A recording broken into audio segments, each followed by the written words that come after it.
queria morrer. Depois disseram aqui crise de existência. Eu disse sim, eu tive crise existencial. Eu queria simplesmente desaparecer. Fora a dor, houve um tempo que eu queria morrer. Só que eu sigo. Do nada. Olá, sejam bem-vindos ao podcast Histórias em Voz Alta. Hoje o tema é um tema muito importante, que é episódios que me fizeram pensar em suicídio. Escute, deixe seu comentário, partilhe, deixe o seu like. Então, vamos dar início à nossa sessão. Hoje, a nossa roda de histórias e a conversa de hoje é episódios que nos fizeram pensar em suicídio. Hoje estamos num espaço diferente. Estamos na zona da lixeira, do LEN, onde a maior parte dos jovens que vão participar aqui vive. E vamos ter uma conversa muito interessante. Esperamos que a lixeira do LEN não tenha influenciado para alguns episódios. Para alguns episódios de suicídio. Respondendo concretamente às tuas questões, né? Isolamento, eu fiquei muito isolado, trancado no meu quarto. Embora, tecnicamente, toda a minha adolescência foi mais marcada por isso. Eu sempre gostei de me isolar, gostei muito de ficar no quarto, trancado, ler, escrever e tudo mais. Mas já é já era um outro paradigma, mais causado pela depressão. Então, uma das primeiras características é essa, você fica isolado. Né? Você se desliga do mundo, das pessoas, o que é. E fisicamente fiquei muito debilitado, eu não tinha apetite. Não conseguia comer, não tinha mais gosto pela comida, noites de insônia, não conseguia dormir. Então, outra característica física qual seria? Fiquei muito abatido. Fiquei muito abatido. Alteração do humor. Alteração do humor. Foi basicamente isso. Na questão de nós sabemos, nós temos hábitos, gostos, coisas que gostamos de fazer, leitura, assistir filmes. Como é que foi gerir isso tudo? Continua a ter esses gostos? Tecnicamente eu não conseguia. Aqueles gostos parece que foram, num certo sentido, sequestrados ou paralisados. Né? Eu tentava me distrair, mas eu não conseguia, porque filme é isso, é uma distração. É uma distração. Né? É uma ficção. Né? Exatamente. Te tira do mundo real para um outro mundo. Né? Eu não conseguia assistir um filme. E o que eu conseguia fazer era só pensar. E de tanto pensar, né? O que a mente não quer tanto assim, né? Apesar de que um certo pensador dizer que pensar exige uma dedicação integral, né? Havia, digamos, um bombardeio de pensamentos. Tive um colapso, posso dizer, né? E, graças a Deus não fui à psiquiatria. Graças a Deus não fui à psiquiatria, na psiquiatria. Porque começas a pensar muito, há um colapso, né? O circuito pode vir a queimar. Tu vais à psiquiatria.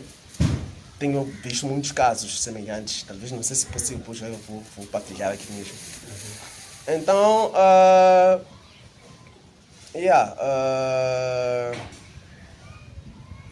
não conseguia, só pensava, tive que medicar, tanto a cabeça doer, não conseguia comer.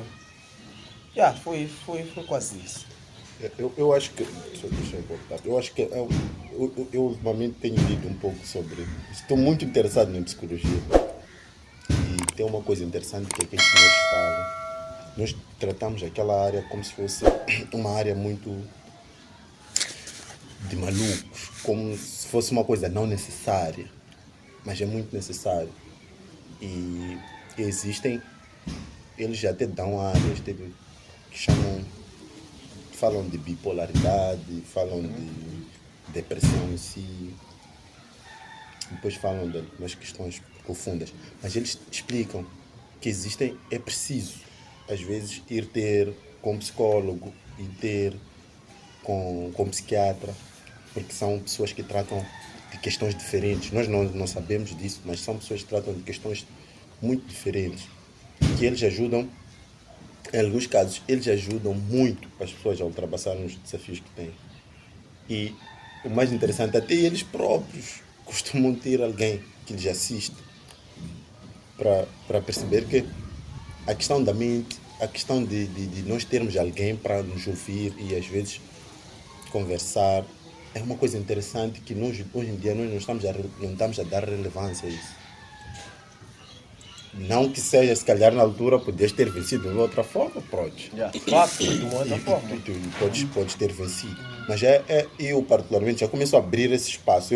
Eu me lembro que teve um amigo que me disse, procurou um psicólogo porque ele estava a ter estava a precisar de uma consulta, estava a ver muitos vídeos por nós, né?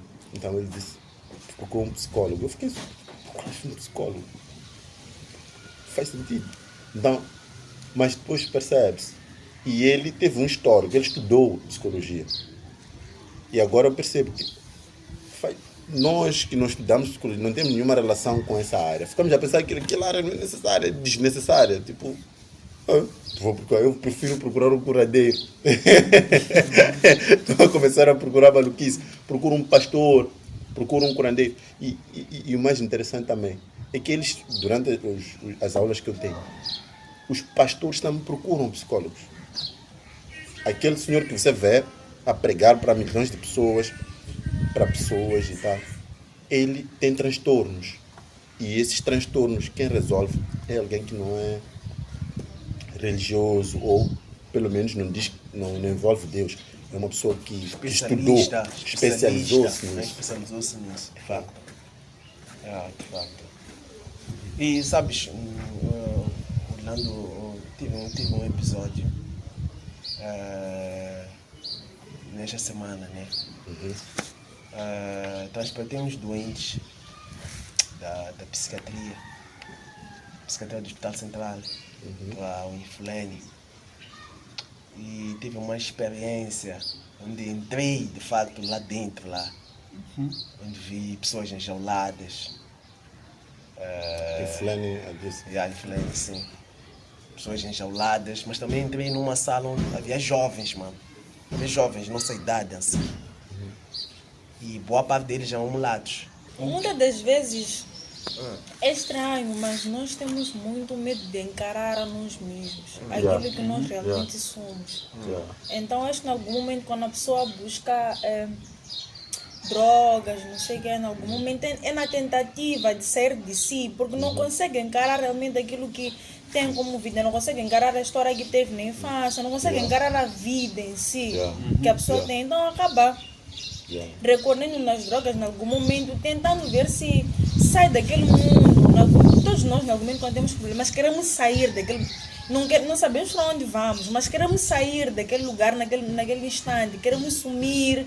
O que faz a pessoa muitas vezes pensar no suicídio é porque a pessoa quer sumir, não sabe para onde quer ir. Não é porque exatamente a pessoa tem desejo de morrer, mas a pessoa quer sumir, quer estar longe daquela tortura. Porque a depressão, eu creio que a dor está em si mesmo, não está noutra pessoa. Por isso que há quem corta, porque a dor está dentro de si.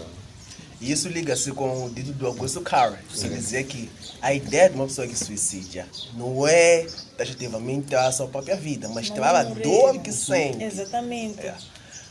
Só para ver que eu sou um caso especial.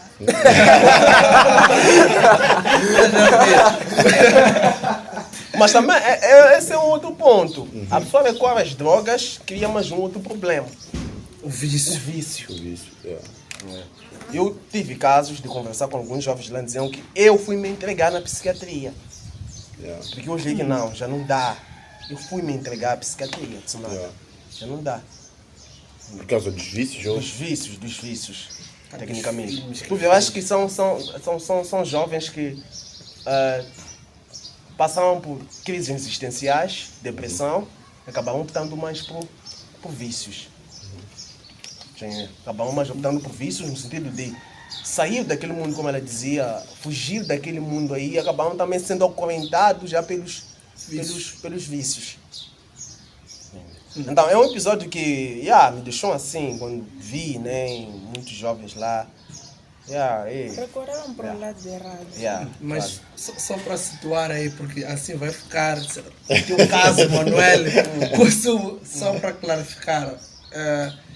Falaste, ou foi dito aqui que suicídio, a pessoa procura fugir da dor, não porque realmente Quer morrer. Estás a ver? Então, eu apresentei um caso diferente. Minha história, por acaso. Sim. Que eu até agora que estou a falar, estou em acompanhamento com psicólogo, porque é para ninguém que se grave. Mas whatever. Qual era o meu caso? Só para resumir. Eu simplesmente pensei, eu já não quero existir, eu quero morrer. Estás a ver? Mas eu passei pela depressão, porque fui testado. Tem um teste que fazem para saber se tu estás com depressão ou não. Deixa só de especular, depressão. Não, fiz um teste, então me diagnosticaram. Esse cara aqui é um deprimido. Agora, eu depois disse assim, eu penso em tomar um Ratex, a minha técnica favorita, do que corda. Está a ver alguém pendurado, um sufoco, nunca vou conseguir ver isso. Qual é a diferença? O caminho é o mesmo.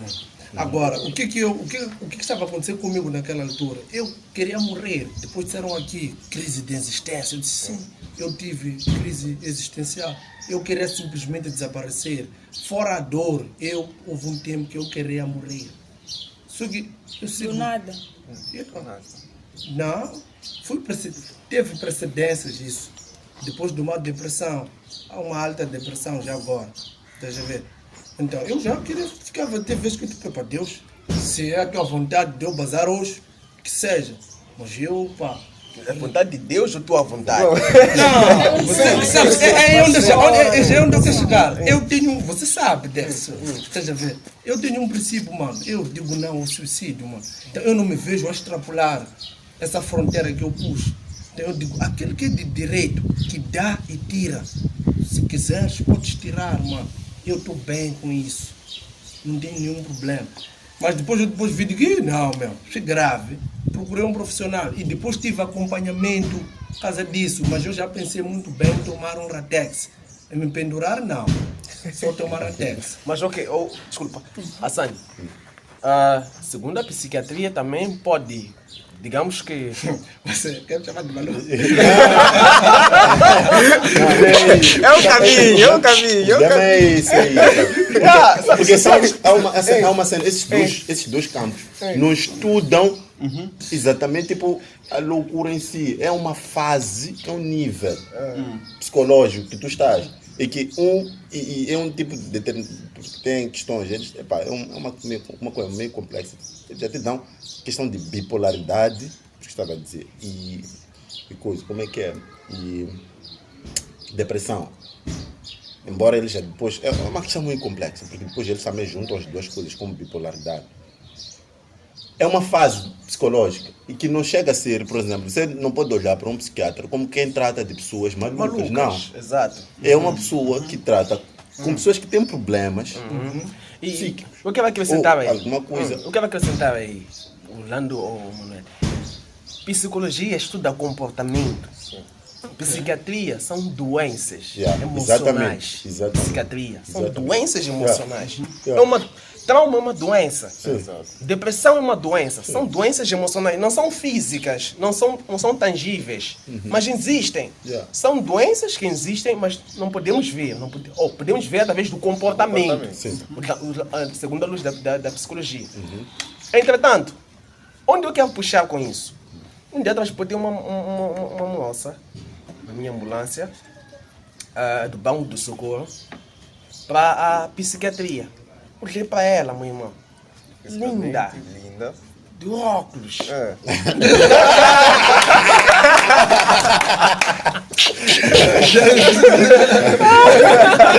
Não, da vez assim. Linda de óculos. Como os processos ficam ali em frente da minha ambulância, tem os que só conduzem, tem os que levam, conduzem. Pensa o processo dela, qual é o nome dela? Tem um processo comercialia.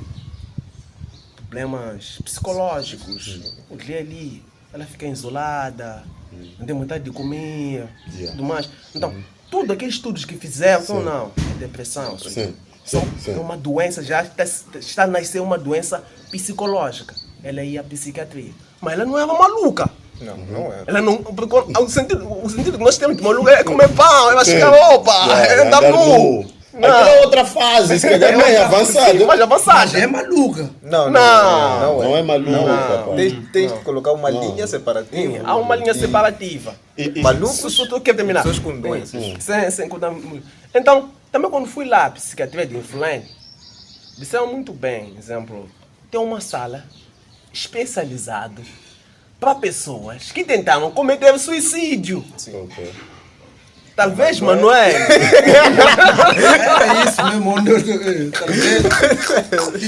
Naquela sala. Não, mas tu terias um acompanhamento. O acompanhamento, é isso. O mais importante é isso. É o porque acompanhamento. Mesmo, por exemplo, o exemplo de diferença é a coisa que nós pensamos que é a mesma coisa. HIV e SIDA, por exemplo.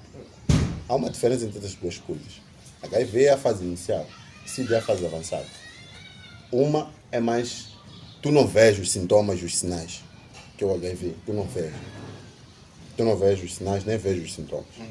O SIDA, tu vês os sinais e vês os sintomas. Quer dizer, quem facilmente... quer dizer, um médico, um gajo com HIV agora, posso ser eu. O que nós não sabemos dizer. Dizemos um gajo, qualquer pessoa pode ter SIDA. Não é bem assim. Uma pessoa com HIV, posso ser eu. Mas uma pessoa com SIDA, você vai ver que é aquele. Tem SIDA. Por exemplo, é o caso de coisa. Essas esses pequenos transtornos. Esses transtornos que eu estava a falar. Conclui lá, Dex. Caso de Manuel. Mas ok. Exemplo, essas pessoas aí, exemplo, imagina os pais daquela moça que ele veio para lá, né, para a psiquiatria.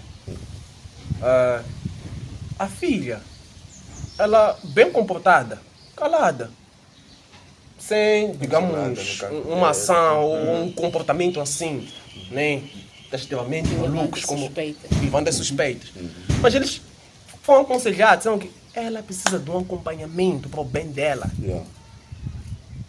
Porque ela pode chegar a extremos. Ali naquilo que eu li, né, na ficha dela, não está escrito ela quis cometer suicídio. Mas aquele comportamento que ela já apresentava, os psicólogos, os psiquiatras, não, isso aqui vai levar a isto. Então, antes que isso leve a isto, vamos, permitam a vossa filha seja internada. Então, é nesse sentido, eu acho que, Manuel, se tu pensas nisso, meu irmão, não está errado. Ele já está a ter um tratamento. Está a ter um tratamento? Sim, eu disse que... Também. Mesmo lá, há espaço lá. Podemos te acompanhar. Eu particularmente, depois vamos falar, porque estou extremamente interessado nisso. Estás, né? Eu também, se calhar, vamos fazer uma consulta. Desculpa, acho que é a Cília que vai falar. O Hassan também lhe ouvia falar de algo assim do gênero, que já pensou em suicidar-se, mas isso foi apenas uma aposta, não é isso?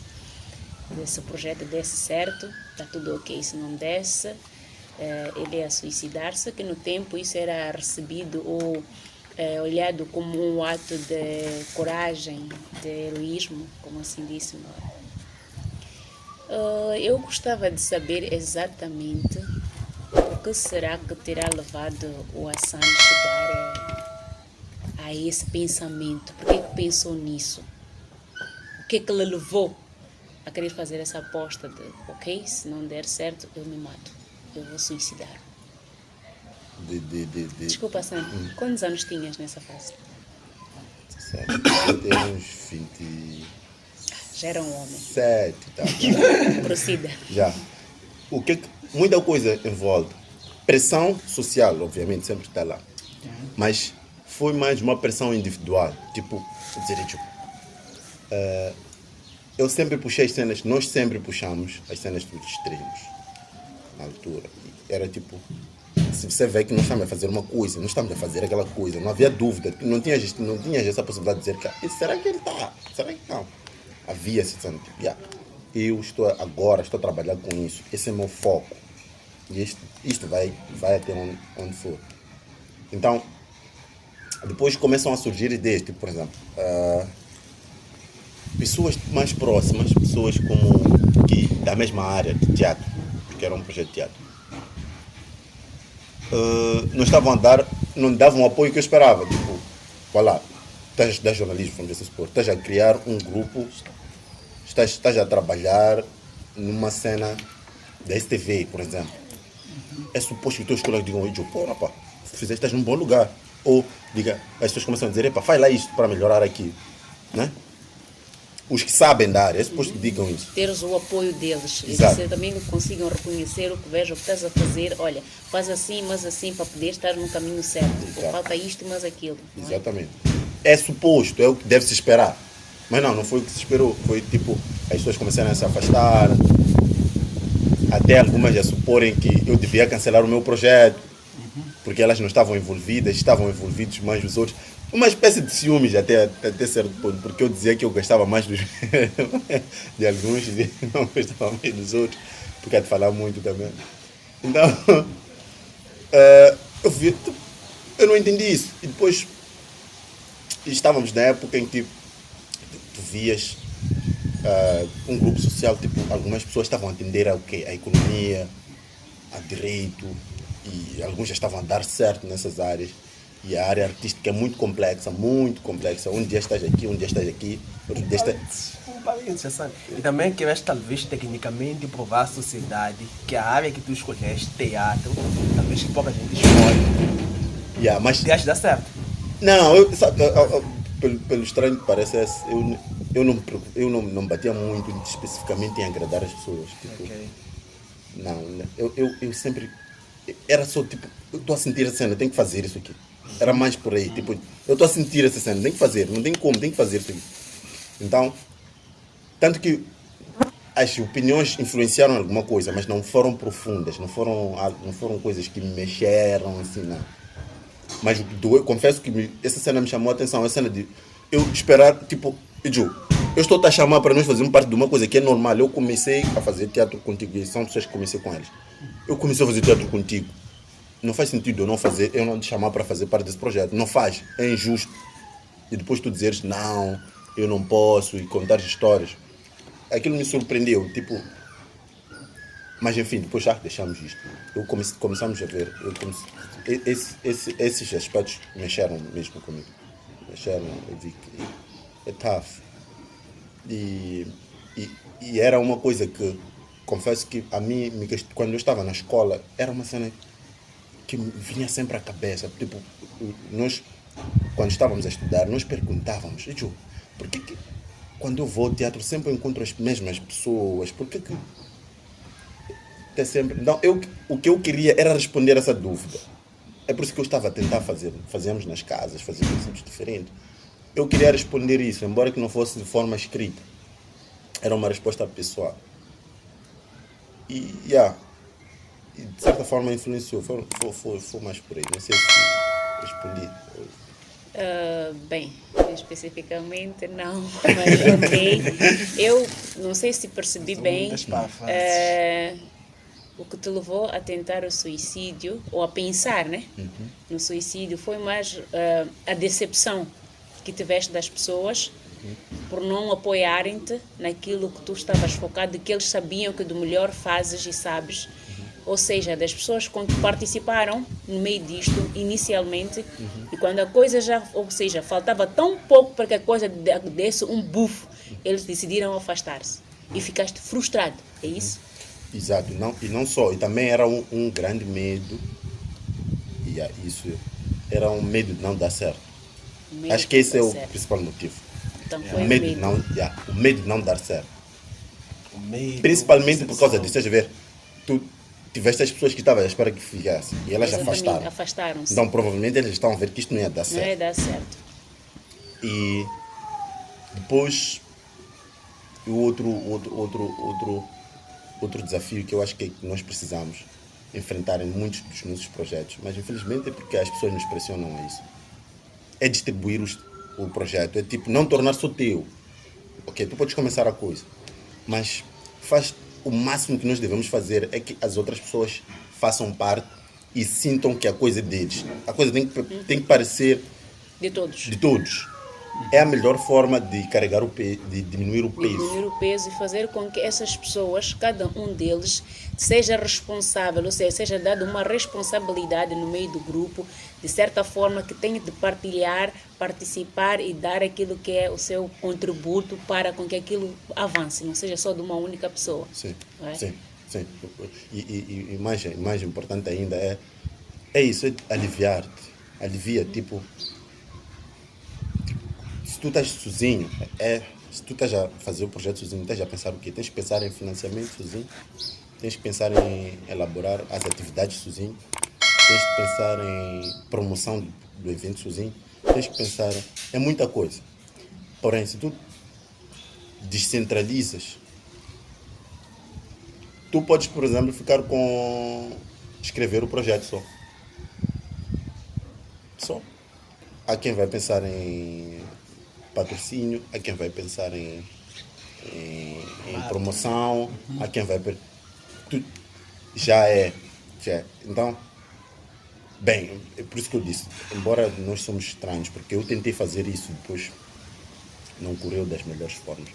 Mas também concluiu-se que também, digamos que o projeto surtiu efeito. Se não chegaste a suicidar tecnicamente, é porque deu certo. E se calhar também aquele momento foi um momento de ei, estou cansado. Qual foi a sensação Eu não quando estou deu aguentar. certo? Foi para a China, para os Estados Unidos, Taiwan. Eu acho que o projeto foi uma resposta muito... Eu aprendi, conheci-me um pouco mais. Tem uma coisa que eu digo, tem um professor que... Os estudantes de teatro são pessoas de artes, é média, né? São pessoas que mais lidam com comportamentos humanos. E eu acho que os artistas deviam ter muitos psicólogos. Ou deviam ter pelo menos um psicólogo. São pessoas estranhas. Como? Até o visual, são pessoas estranhas. Não, o problema não está só aí. É o que o artista lida. O artista lida com emoções de pessoas. E ele tem que viver aquelas emoções. Então, isto vai mexer com... Se tu acredita, se tu vês um artista excepcional, é porque ele tem que viver aquelas emoções. Se ele não faz, não há como transparecer. Se tu gajos muito exigentes, quando choram, ele tem que chorar mesmo. É uma das técnicas, por exemplo, que usam Al Pacino, que é um dos caras que deram já. Tens que lembrar os momentos tristes da tua vida. Lembra algum momento. Agora tens, por exemplo, interpretar uma mãe que perdeu a filha. Lembras alguma vez que tu perdeste alguma coisa? Estás a ver isso? E tu tens que fazer isso em 30 segundos. E depois tens que ficar feliz. Então, Tem a ver, é que eu acho que isso em algum momento é como se fosse comportamento de um psicopata. exato. Porque isso tem a ver com as nossas emoções. Exato. Então eu ter que dizer para mim, agora deixa ficar triste, Exato. agora deixa ficar feliz. Acho mesmo que é uma coisa que a pessoa deve mesmo levar como trabalho e que em algum momento mesmo acaba afetando o psicológico da pessoa, é por sem isso. sombra de É dúvida. lógico. Sim. É por isso mesmo que eu Porque digo... tecnicamente não há feridas tampadas. Sim. Ele vai escavar Vai o passado. Exato. E aí onde está... No momento que ele precisa fazer aquilo, ele Aquilo tem que escava escavar o passado. Eu acho que em algum momento isso acaba Yeah. trazendo um distúrbio mental, algo assim do gênero, porque a pessoa já acaba não agindo como uma pessoa normal. Exato. E é isso que a arte quer. E aí, tocando nesse é ponto- isso. Tipo, se tu fazes, se tu consegues, se eu agora estou a interpretar um momento uma pessoa alegre e essa pessoa, imagina, quem tem que interpretar um psicopata? Tem um grande ator que eu vi da Globo, que interpretou um psicopata. Ele tem momentos assim. Os psicopatas não têm momentos meio termo. Eles estão assim. Exato. São tipo, Tem baixos, tem cima. comportam-se como se fossem, como é que vou dizer, bipolares. Bipolares. É exatamente, mudança de comportamento. Tanto que está a sorrir agora, passado uns segundos, está a berrar, está triste, ou eles mudam os comportamentos deles daqui para aqui. Eu, por acaso, tive a oportunidade de ver com uma pessoa que tinha essa doença, que foi diagnosticado como um bipolar. Realmente é uma coisa muito difícil, muito mais quando tu que lidas com essa pessoa não sabes o que essa pessoa tem. porque acaba chegando à conclusão de que esta pessoa está maluca. Exato. Entende? E a pessoa que tem essa doença, muitas das vezes acaba se frustrando com ele mesmo, porque outros momentos ele está a agir de forma normal, mas só pelo simples facto dele saber que é bipolar.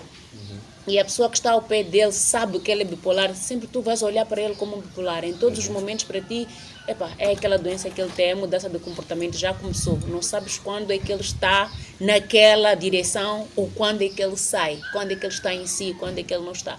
Então, é uma coisa muito difícil que muitas das vezes eu converso, quando conheço pessoas que vivem com alguém que tem essa doença, eu costumo dizer que o melhor remédio é ser calmo. Porque essa pessoa às vezes passa por crises que tem um ataque naquele momento. Eu vou falar porque foi uma coisa muito direta para mim.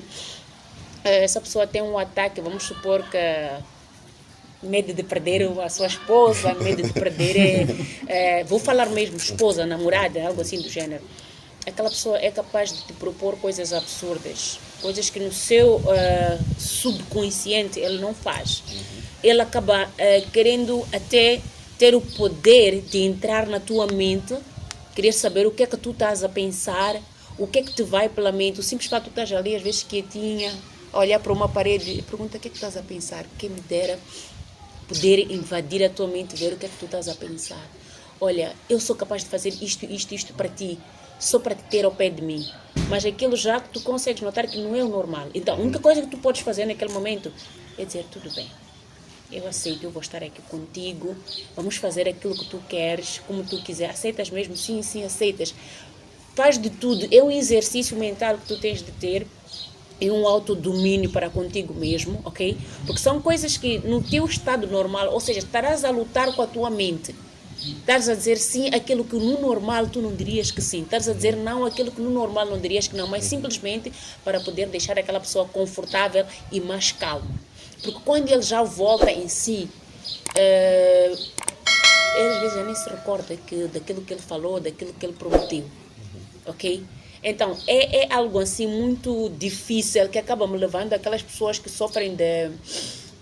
Como é que chama? Aquela doença que tu cais e apagas de repente. Epilepsia. Exatamente, epilepsia. Então, é algo assim do gênero que eu, por acaso, já tive a oportunidade de ver, que é aquilo é horrível. Eu já ouvia nas novelas, nos filmes, algo do gênero, mas um dia desse eu estava no meu local de trabalho, não sei o que eu estava a fazer, a rua sair, acho que fui buscar alguma coisa, de repente deparo-me com pessoas, de repente fizeram como é que chama? Sim, uma roda, exatamente. E tinha ali um moço no chão que caiu, bateu com a cabeça, então estava a sangrar, assim, acho que fez um furinho mesmo, aquele sangrado sem fio. Sim. E o moço estava ali a estremecer no chão. As pessoas pararam, o que vamos fazer? O que vamos fazer? Eu cheguei ali, parei. Tive um apagão, uma fração de segundos, mas de repente me recordei de um filme que eu vi com alguém com esse problema, porque ele estava a começar a espumar. E eu pedi uns dois moços, olha, vocês têm que segurar os braços dele, os braços do jovem, e segurar a cabeça, para que ele não continue a bater com a cabeça no chão. Isso aqui é epilepsia que ele tem. Então, calha, ele ia à escola. Ele, por acaso, tinha até dificuldades em andar, tinha assim uma deficiência. Então, calha, vê uns jovens, que são colegas de escola com ele, vê-o ali deitado no chão e dizem, nós conhecemos este gajo, é nosso brada, ele estuda conosco, tem essas cenas de repente. Ok, mas onde é que ele vive? O que se passa? O que a gente vai fazer? E os moços puseram-se a andar, ninguém esteve ali disponível para lhe ajudar. Todo mundo, vamos ligar uma ambulância, algo do gênero. Eu disse, olha, isto aqui é uma doença, segurem a cabeça dele, porque vocês são homens, eu sou mulher sozinha, não lido com ele, mas segurem a cabeça dele e os pés e os braços, se possível. Ele tem que ficar imóvel, ok? Para que ele pare de bater com a cabeça. Seguraram, ele continuava ali, depois passando uma coisa, uns 2 minutos, o moço simplesmente relaxou, esticou-se até deu assim um medo. Eu tirei, pronto, o meu avental, trabalho, limparam, não sei o quê. Ele levantou-se, recuperou os sentidos, não like 100%. Ele depois começou a olhar para todo mundo, ele dali queria fugir. Sim, até tem o telemóvel dele no chão, olha, teu telefone, ele não queria saber de nada, só queria sair dali. Ele ainda não estava 100% normal. E tal que ele podia até entrar na estrada, porque estavam ali os carros a andar, eu acabei me pondo a andar atrás dele, as pessoas só ficaram a olhar. Eu fui atrás dele, pus-me lá da estrada, tipo, acenar para os carros, tipo, ele não está bem, porque ele estava a sangrar, não sei o quê.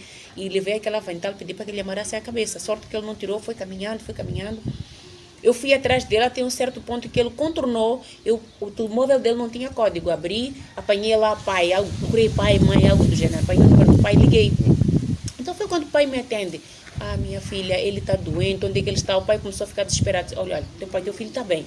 Já levantou-se, ele está a andar em direção ao Mercado Santos. Virou no sítio X, ele está aí para casa, é a rua da nossa casa. Mas ele não está a aceitar levar o telemóvel, eu não podia me aproximar mais porque eu não sei qual é o comportamento que ele poderia ter naquele momento, como é que ele poderia agir comigo. O senhor disse, deixa-lhe, a senhora onde é que está? Eu expliquei, trabalho no sítio X, não sei o quê. Então o moço foi, eu ali a minha cabeça, olha, ficou assim, pernas pro ar. Tipo, eu queria saber se ele chegou em casa, conseguiu, o que me aliviou é que eu vi que ele entrou por um dos becos. Então, já estava fora da estrada, onde ele corria mais risco de poder se meter no meio dos carros e tal.